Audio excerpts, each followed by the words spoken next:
Old fashioned, scene 3, take 1.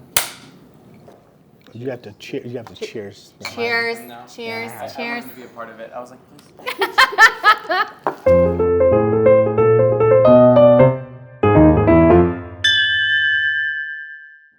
Okay, so Raja, I'm super excited about this next topic. As we've already discussed in episode 2, you and I are big into revenue. We Very like big. money. We like to make more money. We like to optimize the amount of money. Yes. We like to efficiently Track where your money is coming from and what sources are producing that said money. totally and eke out everything. So that's the kind of relationship that we have, and therefore we'd be Very, remiss. very money based. Yeah. Very money based. Yeah. I mean, I enjoy you and everything, but Yeah, I got you. if I my understand. friends aren't rich, I don't. Yeah. But so I'm very excited about this episode because we are going to talk about how marketing operations people can impact revenue and if they even should or if they should have other goals and all of those sorts of things. That's the topic for today's old-fashioned marketing. Cheers. Cheers, Raj. And so the funny thing about this topic is back before I started G&W Consulting, when I was just an operations guy, Just a little old a little operations dude, Yeah. executing on campaigns. Wicked smart though. That's doing true. good work. A lot of Yeah. very cool, innovative Yeah. traffic cop. If you know that Oh, reference, baby. you get it. If you know, you know. Yeah. Yeah. If you have this, you Yep.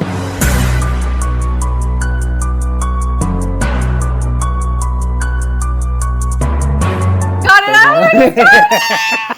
Oh no. Midwest If marketing you know, maven. you know. Yeah. Midwest marketing maven making a comeback. In the flesh, yeah.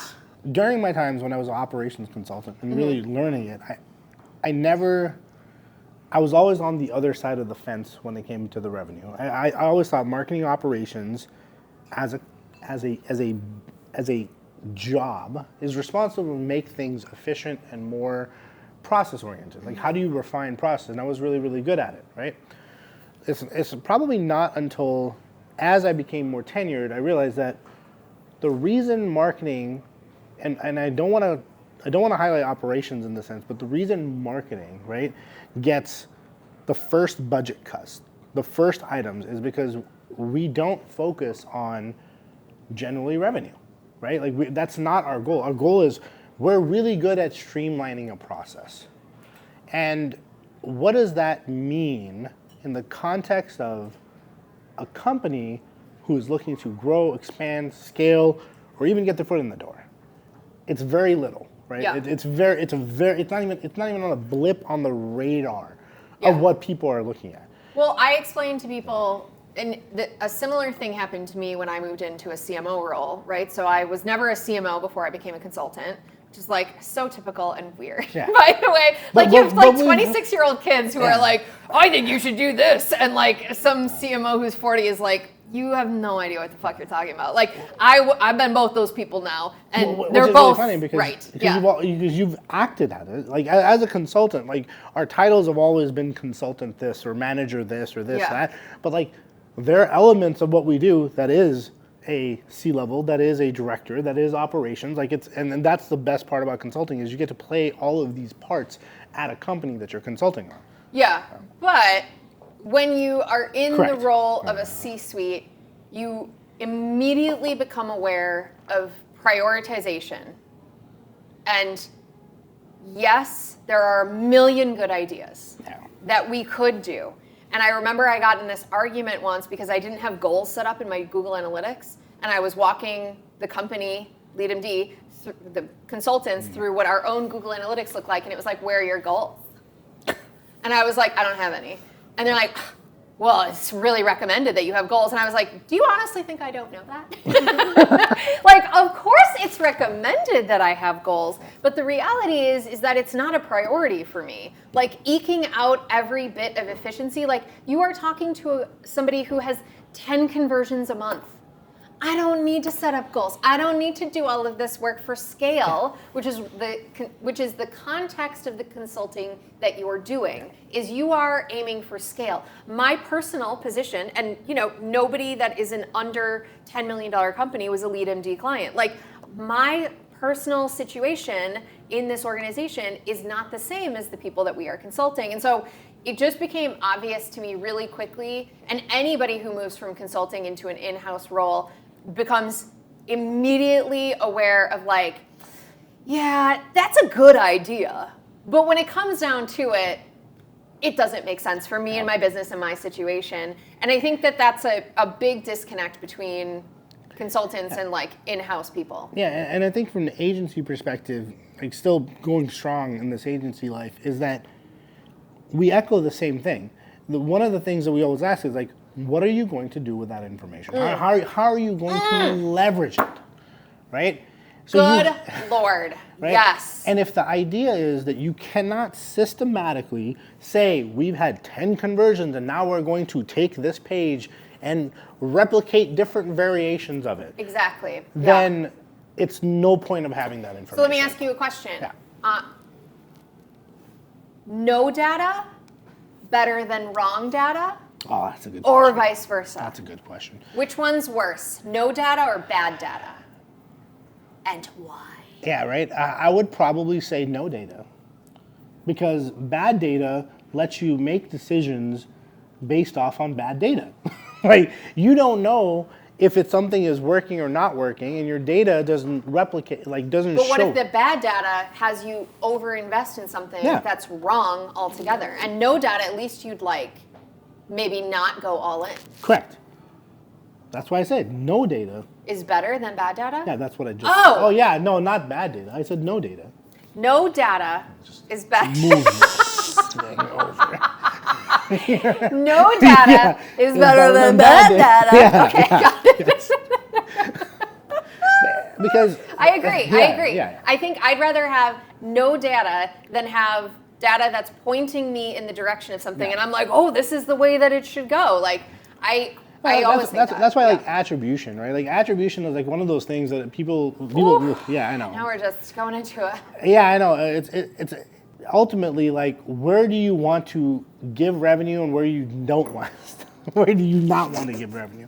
But at the end of the day, you still have to show revenue. As an owner of a company, like that is how, like, I'm responsible for people that work for me. Like, they have livelihoods, they have all of these things. And revenue is what funds all of that, right? Totally. So when you're behind the wheel of revenue, or when you're behind the wheel, of operations, and you don't look at it through the lens of like, we are getting, like, our R&D budget is being able to show why the products that we love that make our life easier are beneficial to the company. And if we can't do that, that's why the first thing that gets cut on a budget is marketing stuff. Why? Because we don't know, we don't want to emphasize what is showing revenue. And that's why even at G&W, like, this is how we impact your revenue. This is how we impact your bottom line. Like, this is why a consultancy is good. Is it efficiencies and processes and all of these things? For sure. But what is your return on your investment? Us as an organization is ultimately, once it scales up to like the C-suite, that's all they care about. They don't care about the fact that the director of operations thinks, you know, we're amazing and we make their life easier, but how is it that partnering with us has made them more revenue? Yeah. Or made them revenue faster? Yeah. Well, and I think like the application of that concept becomes super clear in examples. And so like one of the examples that I cite all the time is this idea of a company that a consultant has worked with, and the consultant set up this system by which they look at the leads that have come in. They look at how many of them have converted to pipeline, how many of them have converted to opportunities, how many of them have converted into close won business. And every quarter, they look at all of these results. And at the end of the quarter, it's like they look at the results and they decide, hey, we've been optimizing all these Google ads for top of funnel conversion rates, right? Cost per lead, super low. We want more of this. We put more into that ad, blah, blah, blah, blah, blah. They wait 3 fucking months to find out, oh, those are all mom and pop shops. They're not at all close to the kind of customers that we want. And they involve sales to be like, why didn't you like those leads? Now, as a business owner, if a marketer came to you and was like, why don't you like these leads? I literally would be like, are you kidding me? This isn't even close to our customer. Not even close. They could never buy our product. We sell a fintech developer product. Like, somebody who owns a dry cleaner is not a good lead. Yeah. Like, I can't believe you're even asking me that. But I think what ends up happening is operations people get so bogged down in this concept of, well, I created a process and you have to follow the process and we have to do this. And when the reality is like, your campaign sucks. Your campaign's targeting the wrong people. Your creative is bad. Everything you're doing in the campaign is terrible, and marketing should have figured that out way before it even became an operations problem and way before it became a sales problem. And I think that that is what ends up leading to this frustration and sales and marketing misalignment, is that sales is sitting there being like, these guys are fucking losers. And marketing's like, no, but we just need your cooperation. And it's like, no, but you don't need cooperation. You really do need to just go back to the basics of what being a good marketer is. And I think sometimes operations people focus too much on all of the kind of like around the nucleus stuff, like process efficiency. And the reality is that like at some point, if you have access to just a bad campaign, I kind of do expect you to raise your hand and be like, this is really off base. Or like, I'm looking at these leads and they do not fit our profile, man. Okay. Like, at some point, even if it's not your job, it's your job as a person who's employed by this company who, to your point, you're feeding your family off this paycheck you're getting. You do not want this company to fail. And so it kind of is your problem. Yeah, and ultimately, like, at the end of the day, like, companies do not thrive off vanity metrics, right? Like, we don't, like, no part of what you just said talked about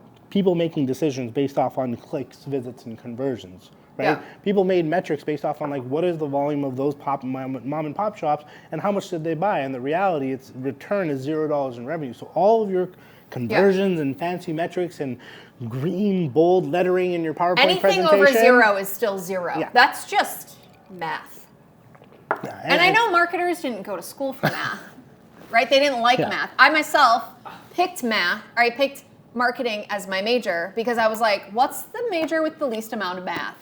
Because I'm more creative. I did one step further. I mean, I don't want to stereotype you. I did web design. Yeah. So that has less math than your major. Totally. I didn't even talk about macro and micro. I talked about flourishes and lens flares. Fonts and typography. Typography. I don't even get into fonts. Like, don't get me started on fonts. The amount of times that we've had someone pay money to move something a pixel to the left, like your target audience does not care about your banner image. That's just a fact. They don't care about your white space. I bet my wealth you've never lost a deal off of a pixel to the left. Yeah. You know, no one's ever opened up one of my GNW off. Look at this one pixel. Is that a broken pixel? We're definitely not hiring them ever again. I mean, these clowns. Yeah. They throw them off our radar. Not gonna happen. But once again, like we tend to focus on those metrics, right? Like there's so much money that even when I was a consultant at LeadMD and like TPG and like all these other consulting companies, like we focus so much on talking to clients and saying, oh, your banner image really needs to resonate with the target audience, or no one looks at a fucking banner image and says, this is what makes me want to buy. And the fact that we, not yet. And the fact that we as marketers to this day are still focusing on those things, but still want a seat at the table with the big boys and say, my opinion counts. I'm going to raise my hand and say, listen, you should listen to me as well. Yeah. What did you do? I spent 2 hours changing a colored CTA and a banner image. You know, like no one's going to talk to you. Like they're not going to take what you have seriously until you can say that CTA fuchsia pink converted to X million dollars of revenue. It's not going to happen. Here's the other joke though about like B2B and all of those statistics. None of them, very seldom are they statistically significant. Yeah. If you have a database of like 10,000 people, you're fucked. Like you can't even do testing. But really, your conversions are high. You can't even do statistically significant tests or experimentation. So it's all just fluff. And if I could just have, what I was going to say, if I could just have every hour of my life back where I consulted someone on an email template and like the size of the images and like Or the all of that width. stuff is so useless, and that is, I think, part of the problem is, and like, you know, I'm like John Miller at this point, right? Like John Miller brought this idea of like inbound marketing and lead gen and nurture all to the market, and now he's like, I don't know if I should have done that. Like that's kind of what I'm like. Like I did so many projects in those early two aughts, I got, or 210s or whatever, like, you know, like the 2010 to 2014, 15, like of like, you know, like green banners or like green buttons or buttons with rounded edges do convert better. Like it's all nonsense. It's just here's the thing. Focusing,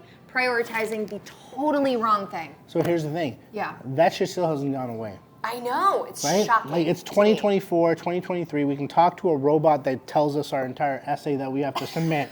But at the same time, we're like, I'm still at this point very active. Like, and obviously I own an agency, and like we're actively consulting companies. People are still asking those questions. People are still not asking. It would be very nice if people asked those questions, but the idea is like we're still focusing on those things. Yeah. Right. Like there's so many So times. what should we be focusing on instead? Let's be positive. Okay. How does a marketing operations person really contribute to revenue? Because you have some good ideas. Yeah. So you have to know the impact of whatever campaign that you're doing. When you set up a campaign as an operations person, you have the most access, I would probably say, than the majority of the company. You can track the effectiveness of campaigns. Let's get multi-touch attribution and attribution like that. I feel like that's a separate topic altogether to like, you know, like, stay tuned. Yeah, just to talk through. But as an operations person, look at what you're building and what is the outcome of this campaign. Mm-hmm. And no one focuses on that. People focus on sending an email to X amount of people, but what is the outcome that you're expecting? Is it 550, 10 qualified leads to sales, and out of those 10 qualified leads, track them like Big Brother and see if they actually convert, see if sales engages with them.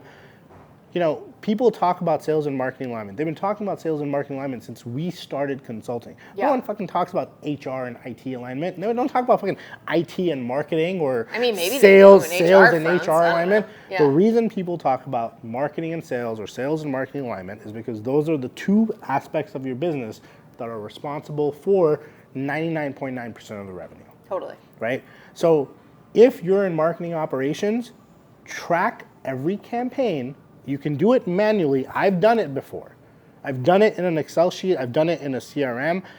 Track every single campaign and see what they engaged with and see if they converted into a deal. Yeah. Or if you don't want to do that, that's perfectly fine as well.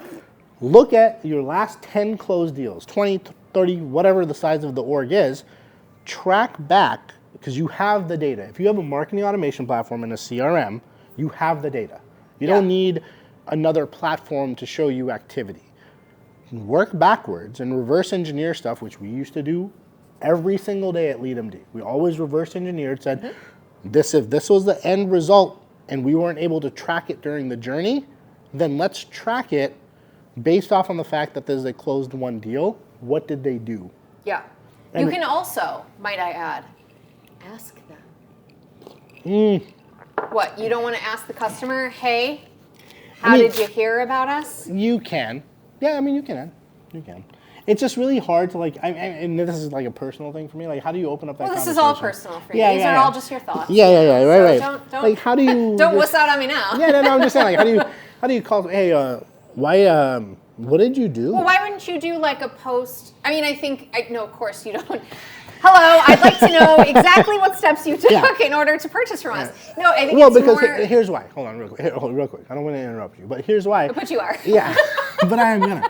Yeah. It's because, like, what is the buying time frame of the company? Which is a topic that no one fucking discusses anymore in the modern day world. Oh my God. Right? Because you want to score someone 0 to 100 and say they're a marketing qualified lead, but your buying time frame is 6 months. However, you got to that score in 2 weeks, and then sales says this person's not qualified. Why? Because they did erroneous activities to get to a 100-point lead score. And also, they're in contract for the next 2 years with their competitor. Yeah. Right? So There's flaws in a lot of the lead scoring concept, right. for sure. But no, I do actually, I love like a closed deal, like no matter what, won or lost analysis. Like I actually think that most companies should be doing that way more. And Quarterly. you ask all sorts of questions. Quarterly.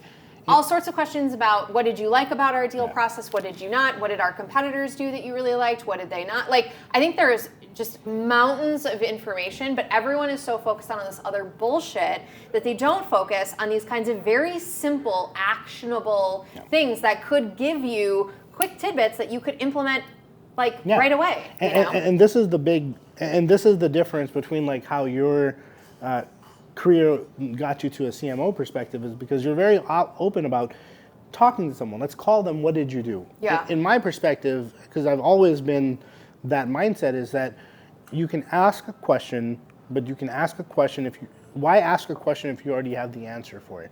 In this day and world, you have technology that tracks it. Can you talk to them and open and have a conversation about what did you do? Sure, but you can also confirm it as well, right? Yeah. Because and to your point about how businesses should be doing that, they should be doing that quarterly, because quarterly things change. The reason why someone bought 6 months ago or a year ago is very different than why people and what you've done to this day, unless you're just recycling every single webinar or opportunity or activity, which you're not, right? Yeah. The idea that we have AI in this world, and the idea that we have, I will tell you right now, I've seen at least 10 emails come in my inbox recently that I know is ChatGPT. Yeah. Right? Like there's some marketing. You can tell by the way it's written. Right? Yeah.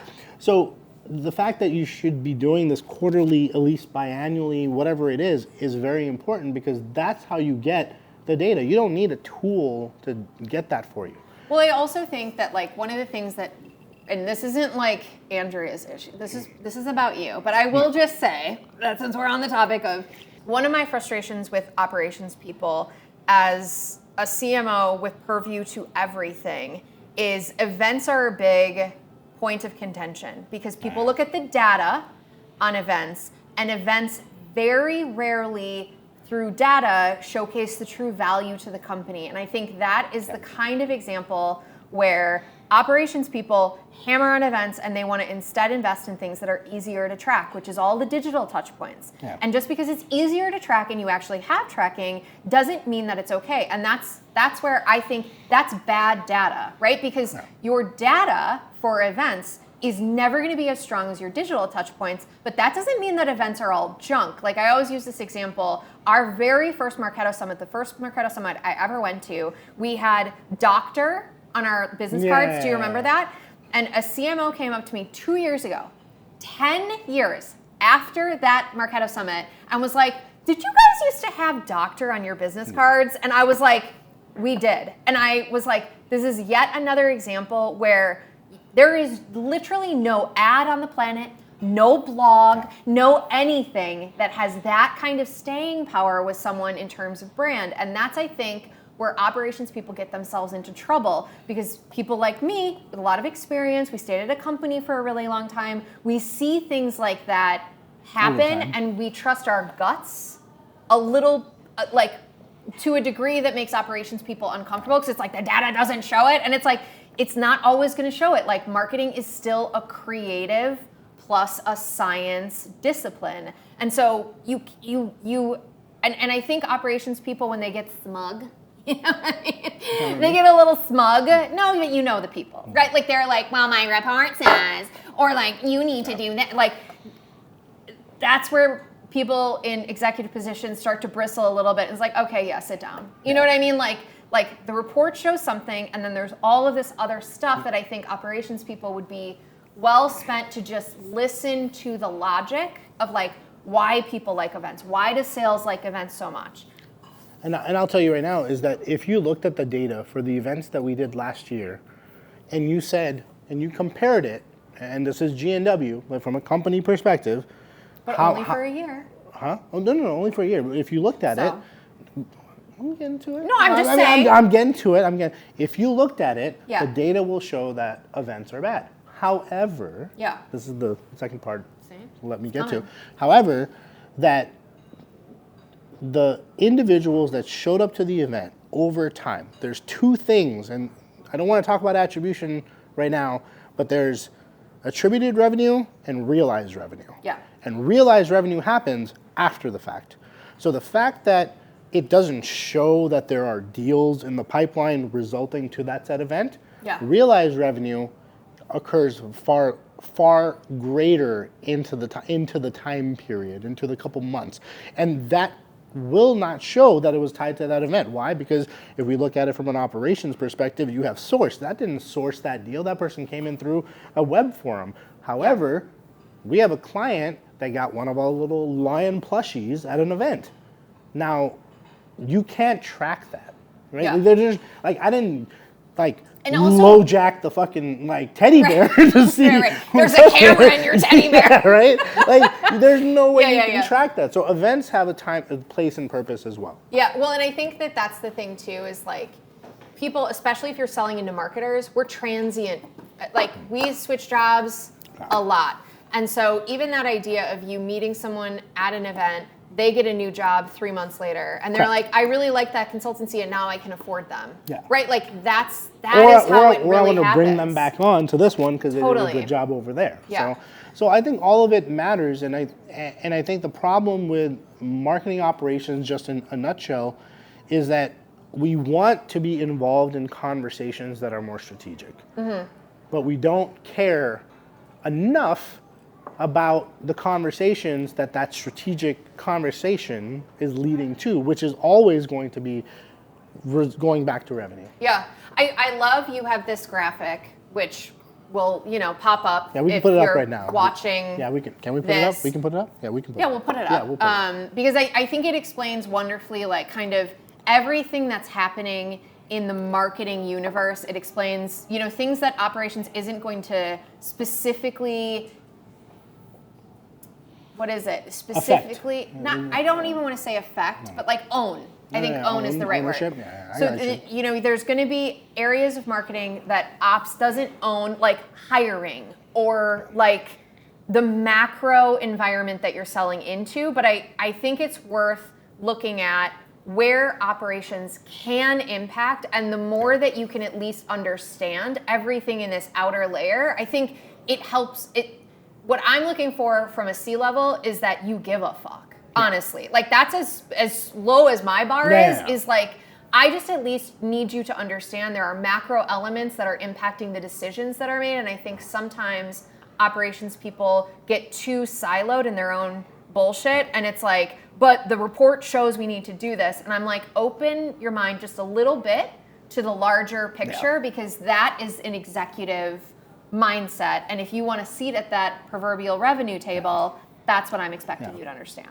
Yeah, and very much so that you have to break yourself out of this. And like I said, though, and I'm not saying everyone start a company, but the way that I broke myself out of that mindset as being the operations person and doing exactly what you're talking about is just like what the fuck are you talking about? Like, you know what I mean? Like, look at this fucking 12 touch nurture campaign hits people right on the docket, and and they're asking what's revenue? Well, how much revenue is generated from it? And we're like, well, it's a 12 touch nurture campaign that hits people at the right time and the right place, and taking a lens back after I started an agency is like, that's not enough.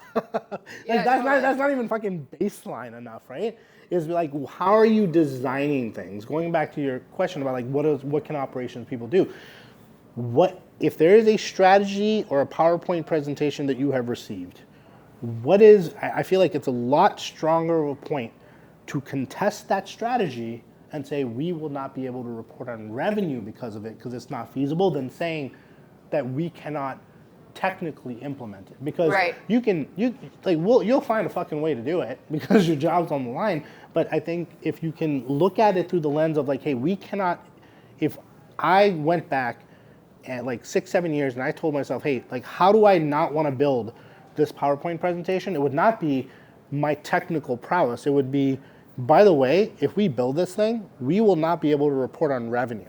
We won't know what the ROI is, and that changes the entire conversation right off the gate, because that is what people care about. That is, you spent $750,000 on a PowerPoint deck, you're not going to receive a return on investment on that because of this XYZ reason. Yeah.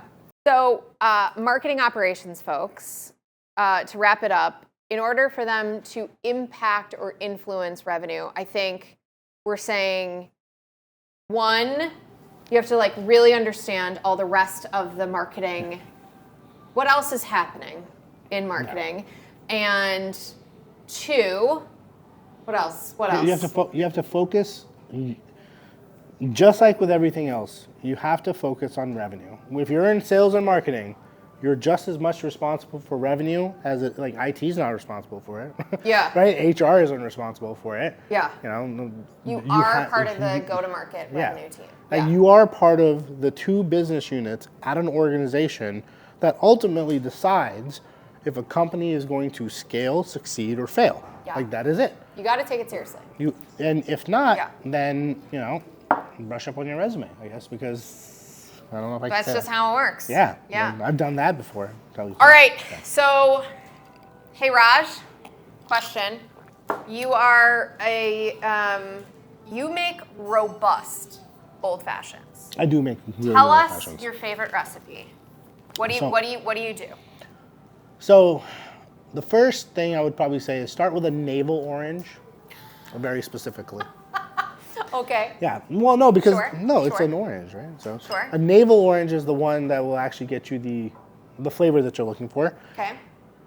Juice it. Use cane sugar. I'm not a fan of syrups or simple syrups. Okay. Metal it.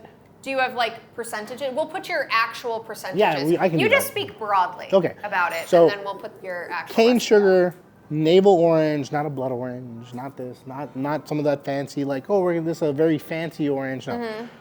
Navel orange, cane sugar, a really good bourbon of your choice. I'm not going to recommend liquor because liquor is, everyone has their own flavor. Some people like rye, some people don't like rye. Sure. And then get a meddler, bash that orange slice into everything. Don't use club soda, use water, and then measure out your bourbon in an old fashioned, which should exactly be 2 shots. Okay, let's see you do it. Huh? We're gonna cut to you doing it Oh. in your little home video. Okay. All right. Well, Andrea told me that I have to give my recipe for old fashioned, so this is it. Start off with an orange. All right. So the way that I usually first like to do it, I don't like to meddle anything inside the glass because I want to drink something, not have boba.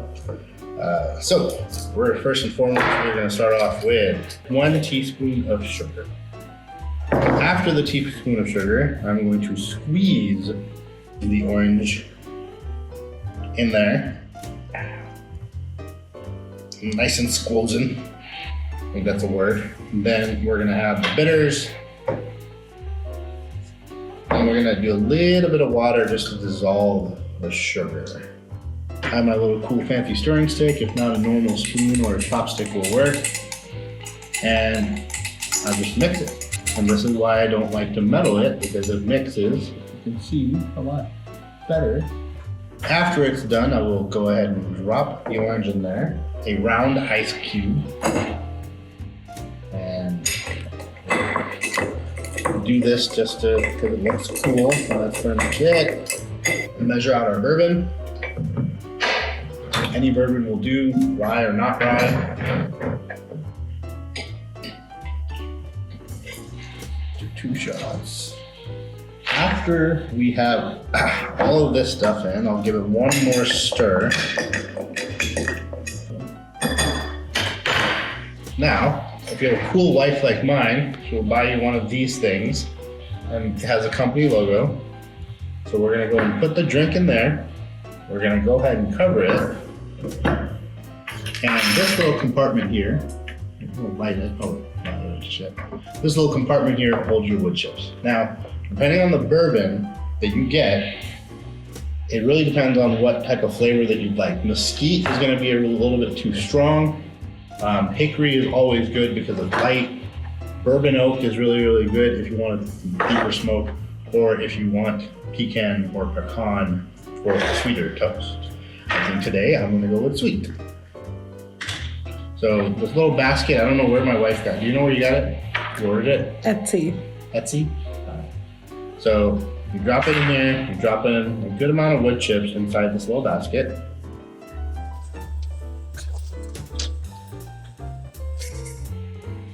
And one in there. You're gonna drop it inside this little compartment, and a butane lighter works really good. The trick is to turn the fan on for the smoky, for it to kind of pretty much like disperse the smoke, and then you just light the sucker on fire.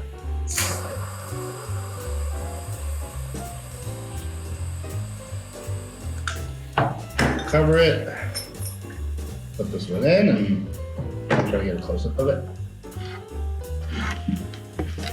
And there's the smoke. You can see it coming through. I always sometimes have to re-smoke it, actually. Yeah. Cover it. There you go. That's better. It does have a timer, I think, where the fan auto shuts off on this little doohickey from Etsy. So once you hit the button, it's gonna go ahead and just keep circling. When the lights turn off, then your smoky old-fashioned would be nice and smoky. My protein ice cream. My dear.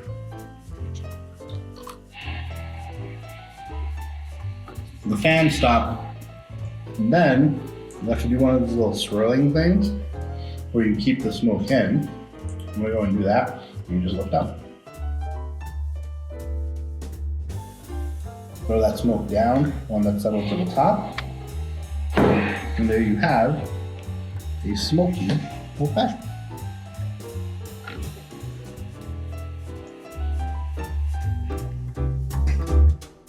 All right, well, Raj, it was really good chatting with you, and even Always better a pleasure. drinking with you, Mine's buddy. done. Mine's done. And this wraps like this first little experimentation. Let's be honest that, listen, this was like an experiment. We thought it would be cool because we have so many great conversations over drinks. And Yeah, I mean, that's really like what resonated. I don't know why it took it so long. Yeah, you know what I mean? It's just literally conversations with people that have been doing marketing their entire lives with two different paths and careers. I started my own agency. She went the CMO level, but we started off at the same place as marketing services managers ones.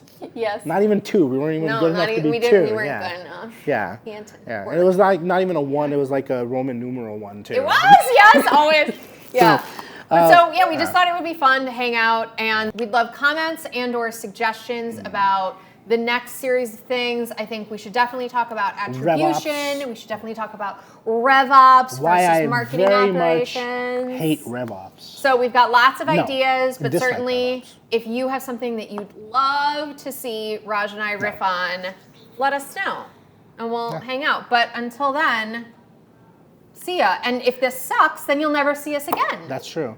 We will never do it again. We'll just, hang it up. If the engagement metrics are there, then we Exactly. probably If he will. can't attribute a big deal to this, then we're going to stop. So this is kind of on you, whether we continue or not. If you want us to. Don't fuck it up. Is that good? Yeah, we're done.